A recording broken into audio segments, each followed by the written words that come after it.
invite Dr. Daga sir. He's here. Thank you, sir.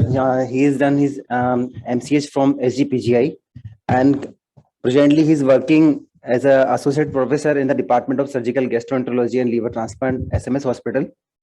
And another chairperson is Professor Usha Dutta. She has done MD, DM from AIMS, and presently she is working as a professor at Department of Gastroenterology, PGI, Chandigarh. So I would like to request our chairpersons to invite our speaker on that for the lecture. Ram Daga sir. Morning everyone. For this session, I would like to invite Dr. Anu Behari ma'am. She did her MS from this city itself, Jaipur, from Asymptomatic College, and then she did. She is now working as a senior professor at SGPGI, Lucknow, and her area of interest is surgery for a portal hypertension, that is shunt surgeries.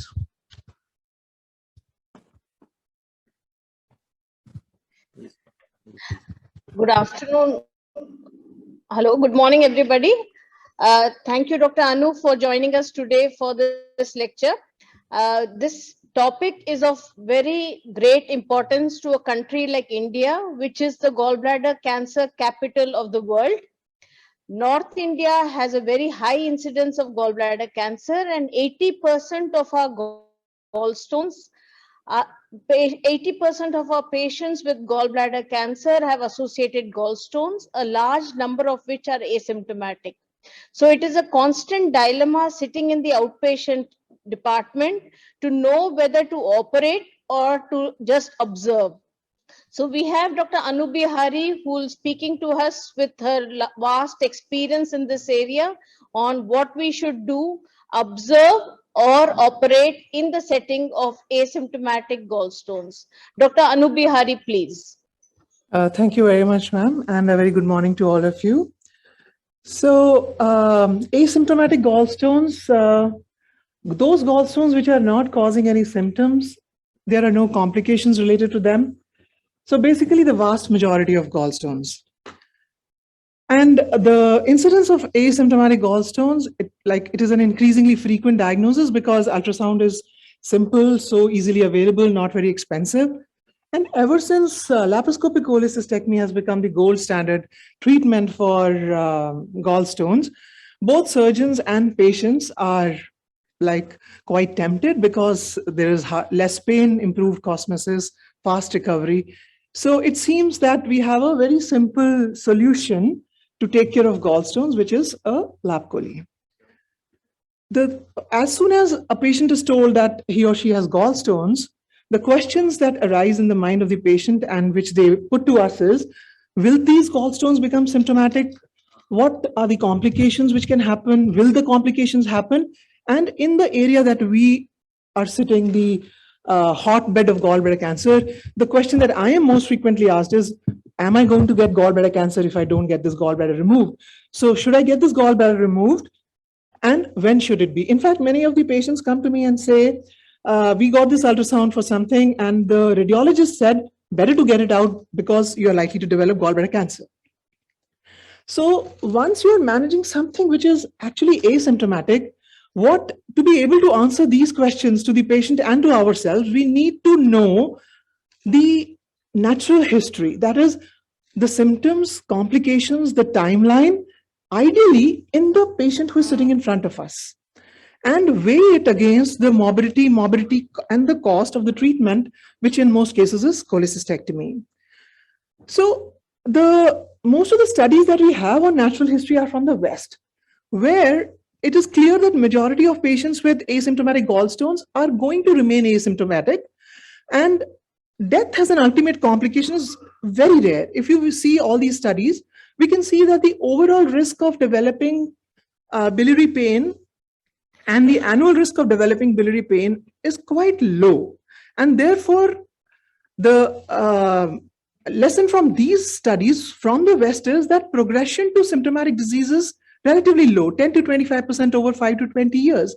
And longer the patient remains asymptomatic, less likely it is that they will develop symptoms. And most importantly, it will be rare to develop a complication as the first symptom. It will be usually biliary colic, so there will be time to intervene once the symptom develops. And the absolute risk of gallbladder cancer is less than 1%. The question is that, is this natural history so uniform all over the world? And are there no differences depending upon the geography, race, ethnicity, gender, the types of stones, or the volume of gallbladder occupied? And we will have to say that it is not so. The natural history is not really uniform.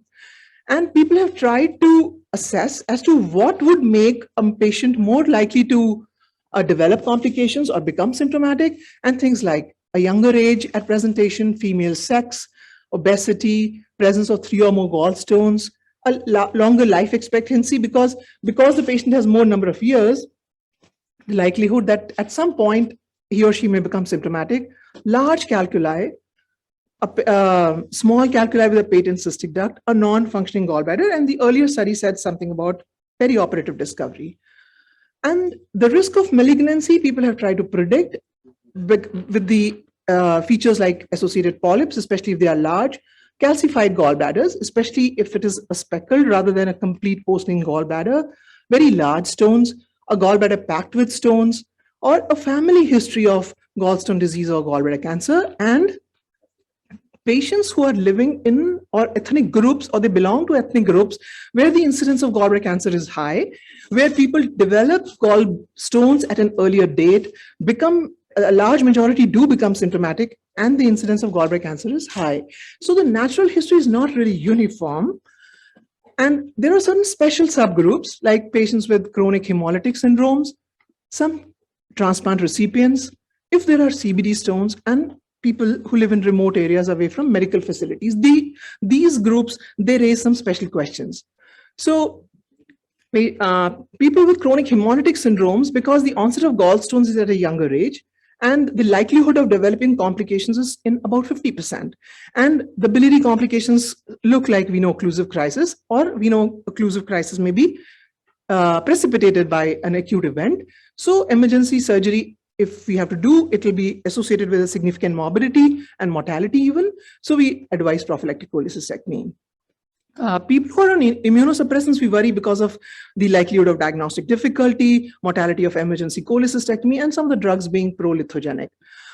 In cardiac transplant patients, it is clear that there is an advantage to prophylactic post-transplant cholecystectomy as compared to pre-transplant or an expectant management. For renal transplant recipients, most studies say that there is no increase in morbidity, mortality, or graft loss with expectant management, with cholecystectomy only when the patient becomes symptomatic. Now, the issue of gallbladder cancer, as Dr. Dutta said right in the beginning, as I said earlier, very wide geographical and ethnic variations. In Caucasian populations, most of them, it is rare. And therefore, in these studies from the West, there was the issue of gallbladder cancer is not so prominent, and the patients there, like if they have asymptomatic gallstones, the need for cholecystectomy for the worry of developing gallbladder cancer doesn't actually arise. But for us and for, say, many other populations, the gallbladder cancer is amongst the most frequently observed cancers in native populations of North and South America. And it is said that North American Indian women develop gallbladder cancer with a greater frequency than heavy smokers develop lung cancer. So the same natural history cannot be extrapolated to all over the world. Sorry.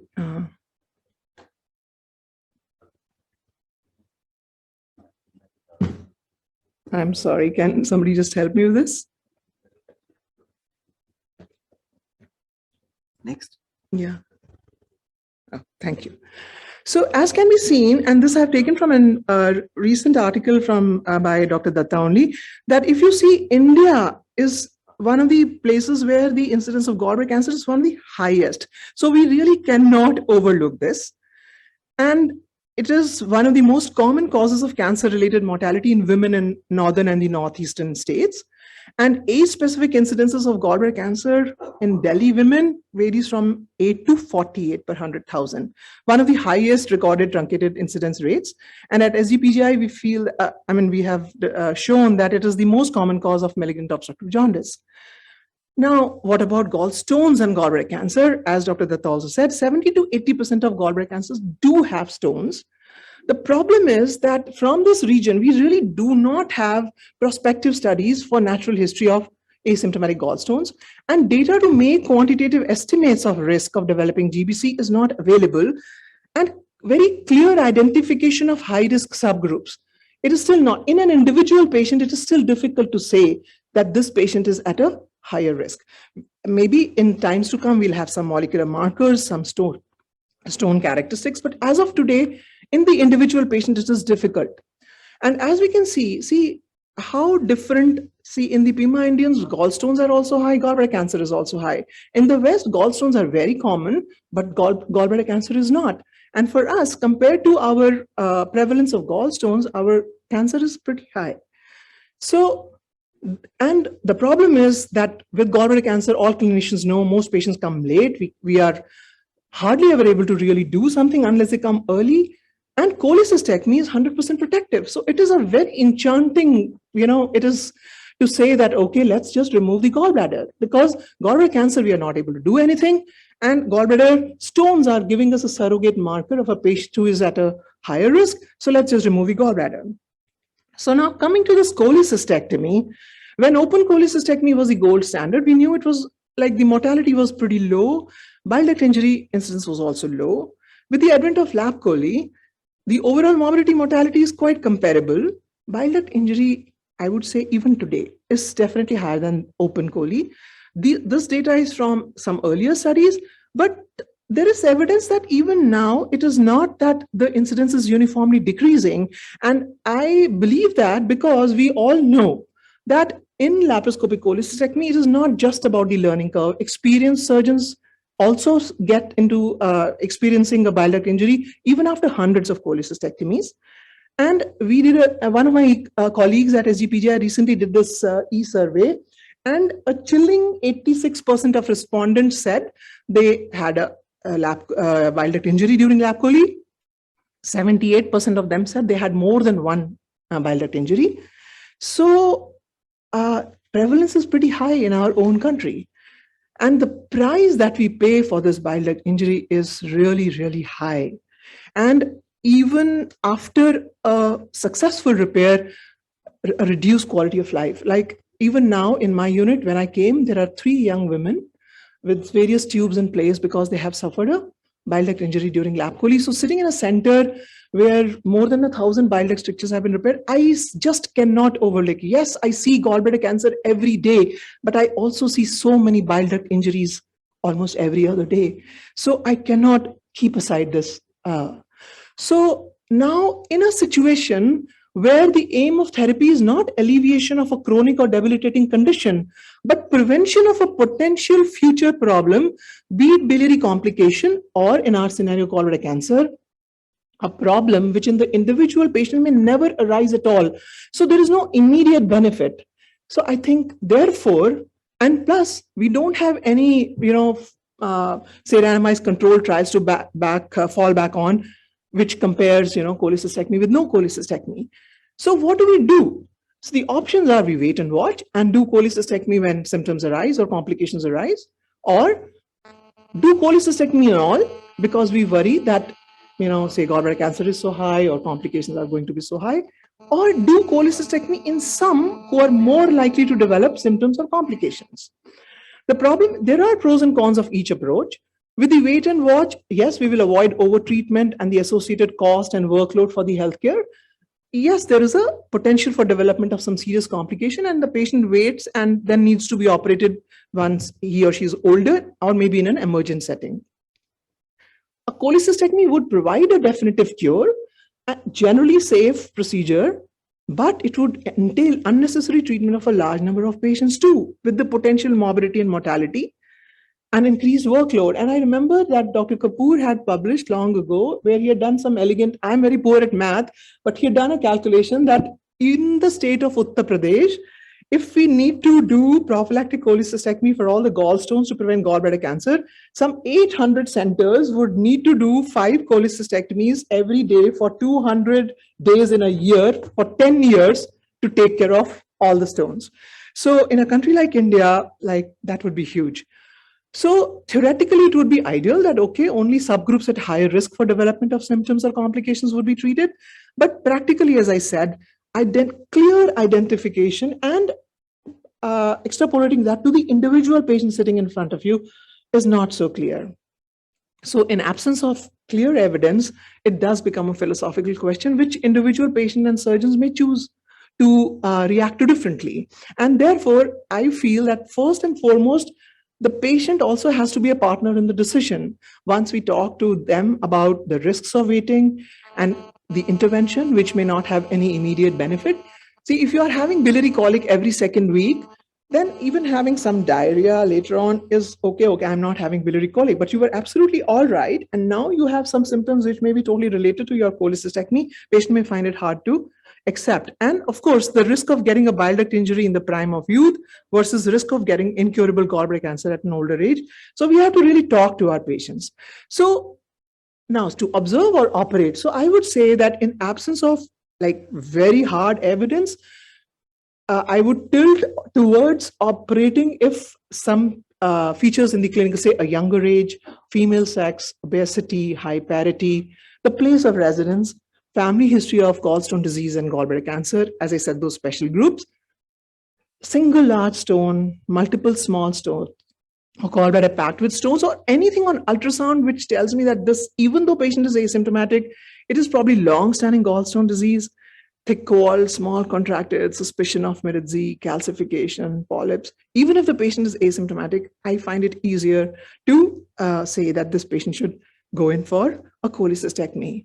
Now, once you decide to operate upon a patient who is asymptomatic and do a cholecystectomy, I think, like always, we should endeavor for a safe cholecystectomy. But in this particular thing, it has to be, it is paramount, because patient has nothing to gain immediately, but at a later date, a thing which he or she may not have ever developed at all. If you're planning to observe and we do that, I think it is important. If the patient is at a place where he or she has access to medical care, can get an ultrasound, the first and foremost thing is reassure them. They are not going to die tomorrow. They are not going to develop a gallbladder cancer tomorrow. It is not an emergency surgery. And if we can tell them that follow-up can be done, and if they develop a symptom or a complication, intervention can be done without any increase in morbidity and mortality, we should do that. And also, assess also the comorbidities, like whether the surgical risk is higher. That has to be done for everything. Like once you think of operating, that has to be taken into consideration. So actually, we really need to explore these geographic ethnic differences in natural history and need to more specifically identify high-risk subgroups and generate our own data from prospective long-term studies on development of symptoms, complications, and gallbladder cancer, so that we can have some more hard data to be able to tell our patients and ourselves also. Till then, we will have to continue to try and balance the art and science of medicine, which is always a tightrope. But I would still say, as was said so many years earlier, that the availability of laparoscopic cholecystectomy should not expand the indications for gallbladder removal. Thank you very much for your kind attention.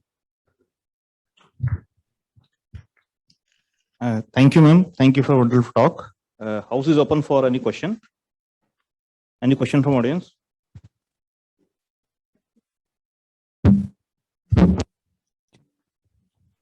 There is a question from Dr. Unesh Dubey.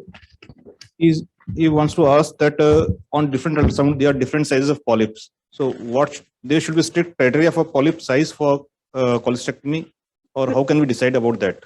So basically the larger polyps, if there is especially if they are more than 1 centimeter, if there is any evidence of vascularity in the polyp, if there is any associated wall thickening, I mean, all those criteria which will make you feel that this is more likely to be an adenomatous polyp with a risk of biliary malignancy. Ma'am, actually, he's asking these variation sizes of cyst, this polyp. So if on ultrasound there is a problem, so we can always get can we go for any CT scan. Like yes, that? Definitely. Yes. A cross-sectional imaging, which will give a better chance than an ultrasound, which is more operator dependent. Right.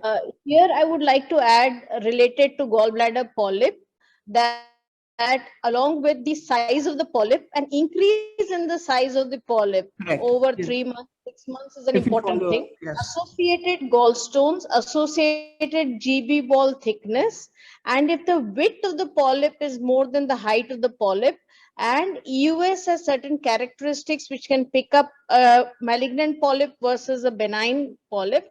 So these things can be done in addition. So I think these patients definitely need a follow-up and a repeat ultrasound by the same ultrasonologist, and an addition of an EUS rather than a CT scan, which will give us better understanding of the polyp characteristics.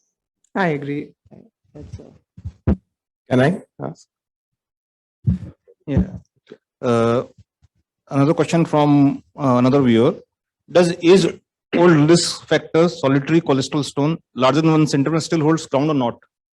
Sorry? Solitary cholesterol stone and high increased age, are there still a risk factor or not? I mean, there are studies which say that as the gallstone size increases, I think these are all indirect and surrogate markers of long-standing gallbladder disease. And as we know that what gallstones actually do probably is that by increasing the mucosal injury and so many other associated factors which can lead to an environment which is more conducive to the development of a gallbladder cancer. So a larger stone means it has been there for a longer time. None of them is an absolute marker for this thing, but we do consider, especially very large, more than 2 to 3 centimeters, single large stones.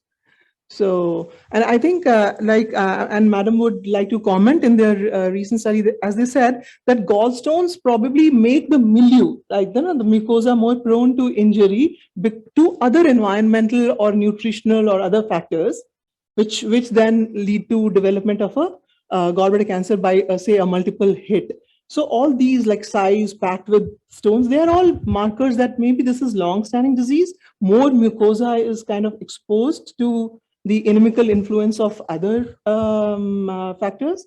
So we take them as a high risk. I would like to add here, thank you, Dr. Anu. I would like to add here that we just completed a PhD study on effect of gallstones on the gallbladder mucosa. What we found was stones definitely increase the inflammation in the gallbladder. Larger stones which had a lot of bacteria on that, we cultured the bacteria on the gallstone surface. These were drivers for inflammation in the mucosa. Interestingly, 82% of the gallbladder tissue, when we cultured, we found that there was evidence of bacteria there. So stones are promoting the amount of bacteria on themselves and on the gallbladder mucosa, which is driving the inflammation further to have metaplasia, and we found that those with chronic inflammation has metaplasia. So it's a multi-step, multi-hit process, and that is why it is not that asymptomatic gallstones will come tomorrow with a gallbladder cancer, but the milieu is set for a future gallbladder cancer.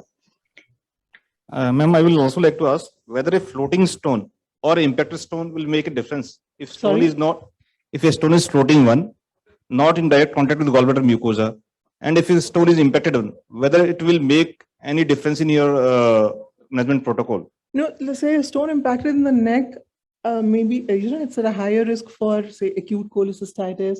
But the smaller stones, as we have seen, high risk of pancreatitis. So different things, like different type of stones. But see, the thing is that there is no hard evidence to say that this stone will do that. We presume. That's what I'm trying to say.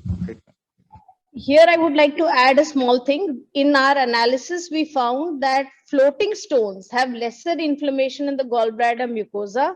The sinking stones have more inflammation in the gallbladder mucosa, because when the gallbladder contracts on top of these stones every time we eat a meal, it is going to cause mechanical injury to the gallbladder mucosa per se. So floating stones may actually slip out of the gallbladder into the cystic duct and CBD, but the sinking stones are going to cause more injury to the gallbladder mucosa. So one of them is more likely to cause pancreatitis, the other is more likely to cause gallbladder, say, inflammation. So, Ma'am, another question, that in your one of your bar chart, you have shown that CGP is more prevalent than gallstone disease. Can it be No, explained no, the again? incidence, in comparison to, and I think Dr. Datta might want to make a comment on that. It is from her article that they don't go really hand in hand.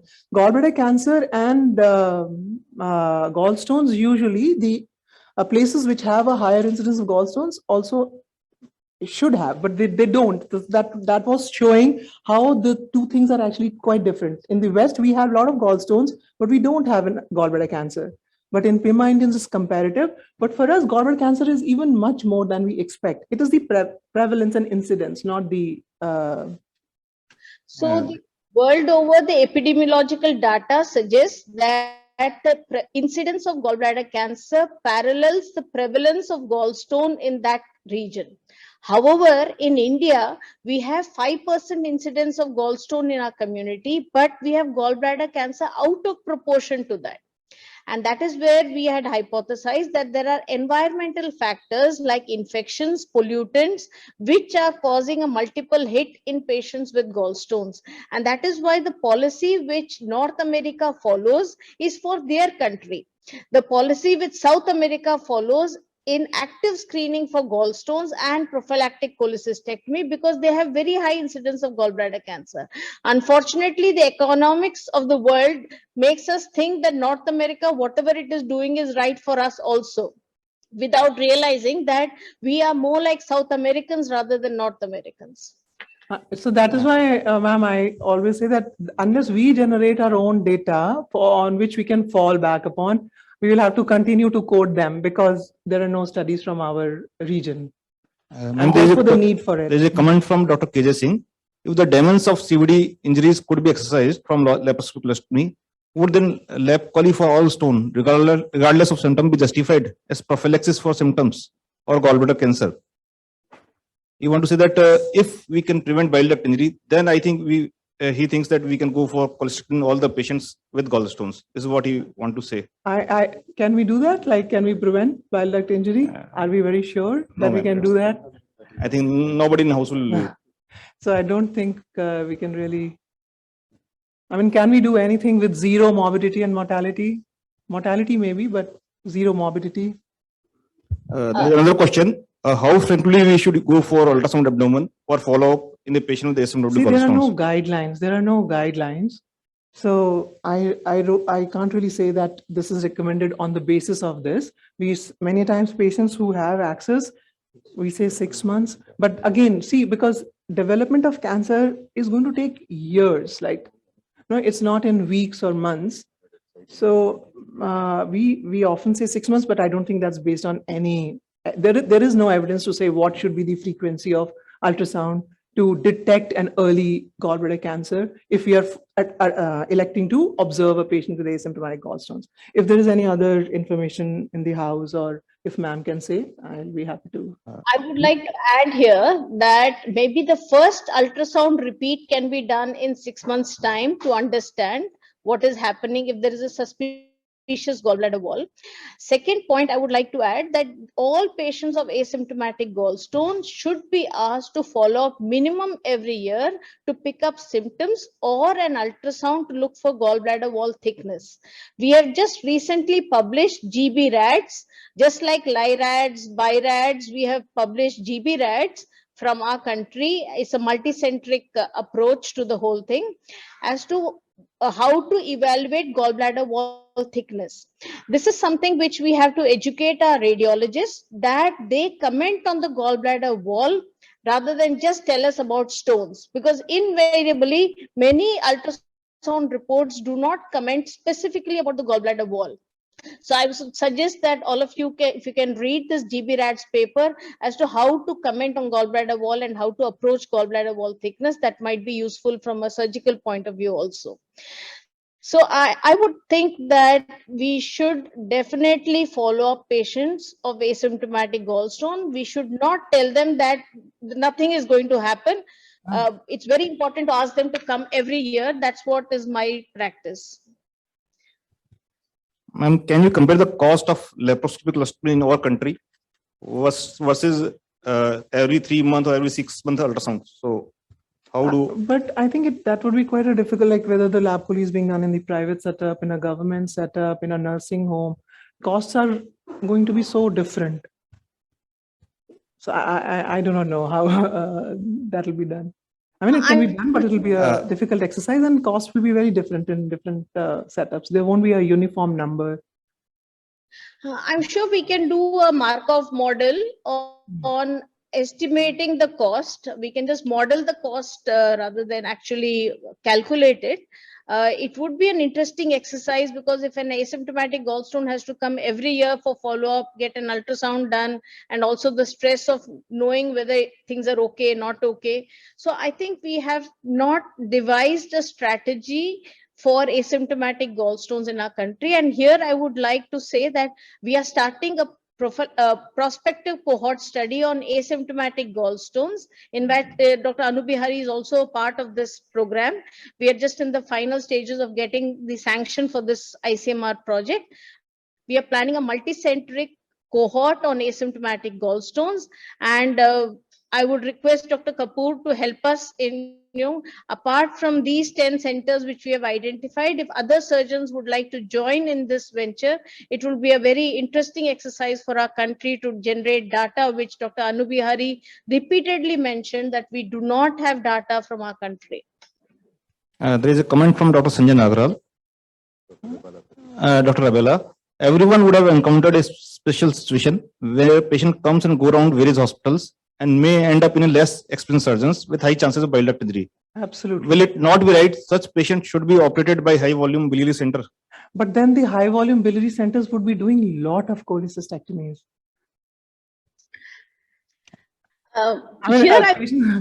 Sorry, ma'am, please. Go ahead, Anu. No, I mean, see, it is not it is a trained laparoscopic surgeon who is aware of all the concepts of safe cholecystectomy and is capable of doing. I'm not saying it has to be a high volume center. It won't be possible in a country like India. How is it possible that we will do all the cholecystectomies in high volume biliary centers? It is true.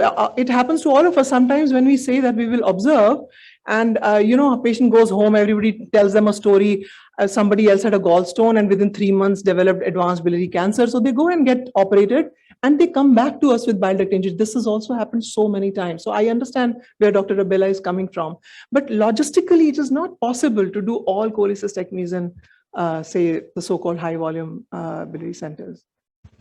And therefore, it is difficult for me to always say, okay, asymptomatic gallstones, go ahead and do a lap chole, because I know that it is not just the high volume biliary centers who will be doing these lap choles. There is a comment from Dr. Sanjay Nagral. We have all seen patients whose first presentation severe biliary pancreatitis.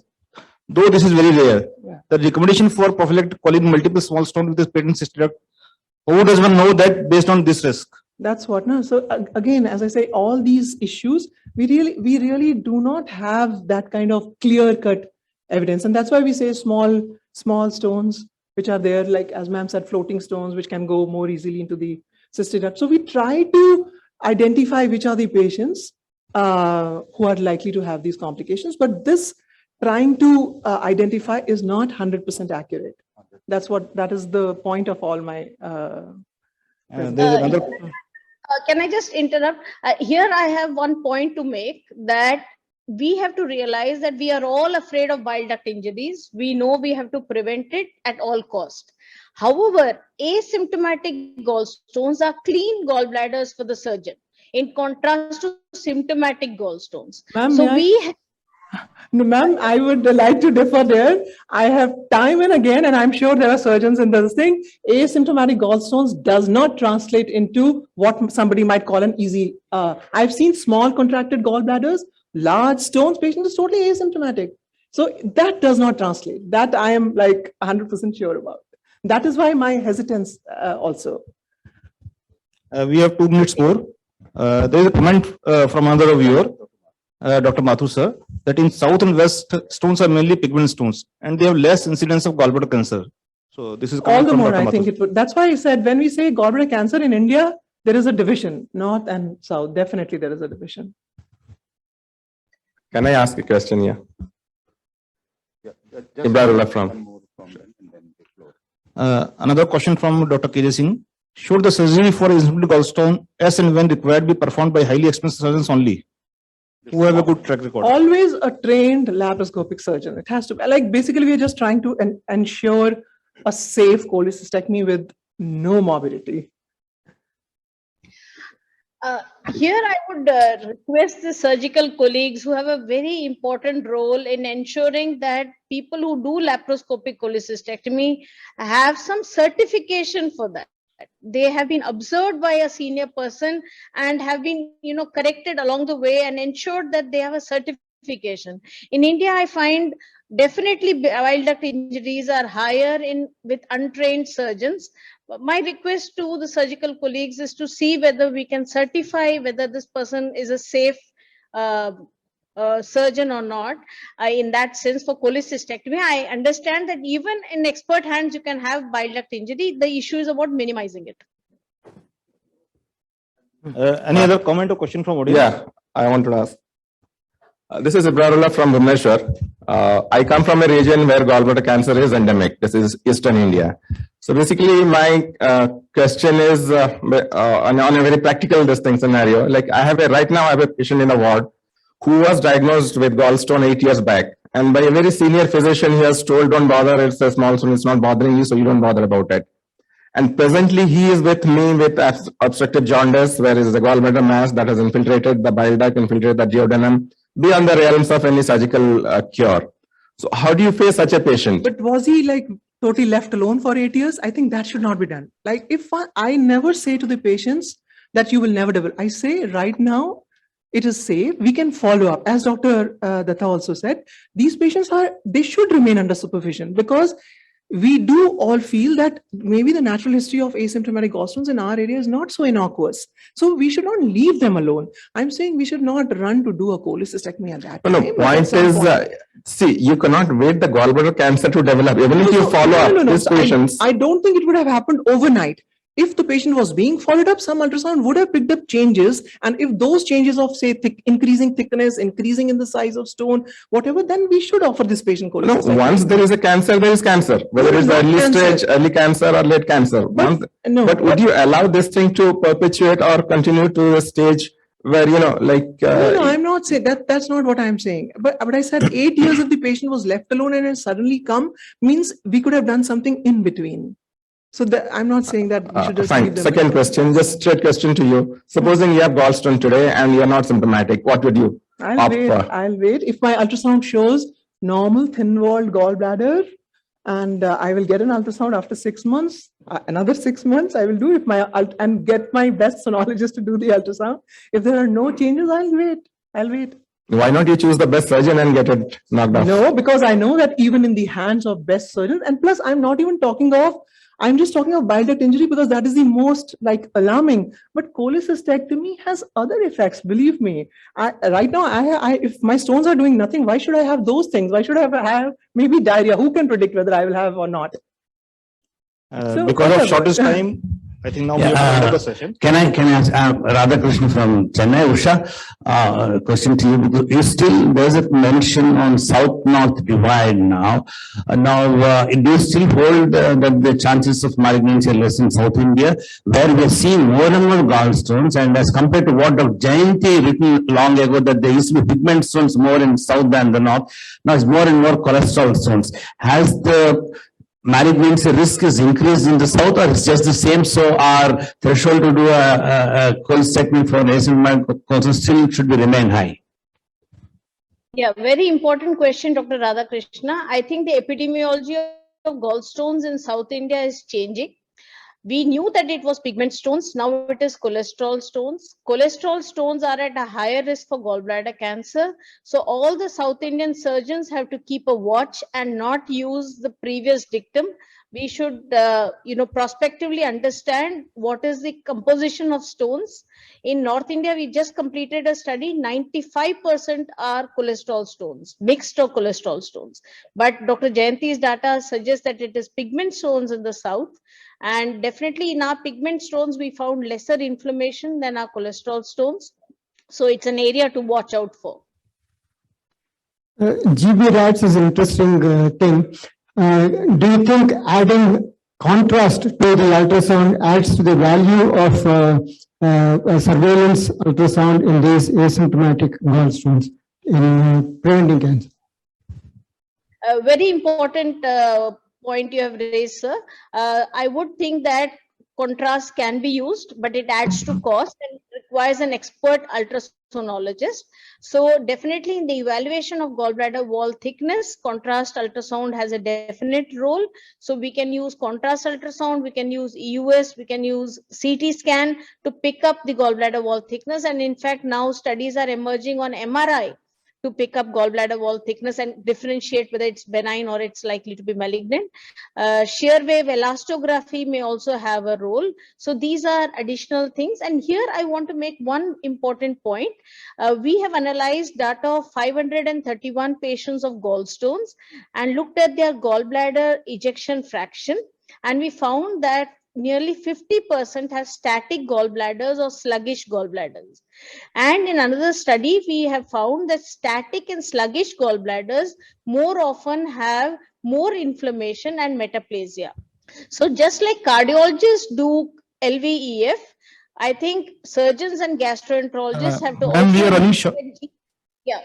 Hold on, I just ma'am. wanted to point Yes, ma'am. that Please. the functional component of the gallbladder, and if the gallbladder is non-functioning and asymptomatic, it is not doing any service to you, you may consider taking it out. So by that, we come to a subset of asymptomatic gallstones who may benefit with cholecystectomy with limited risk.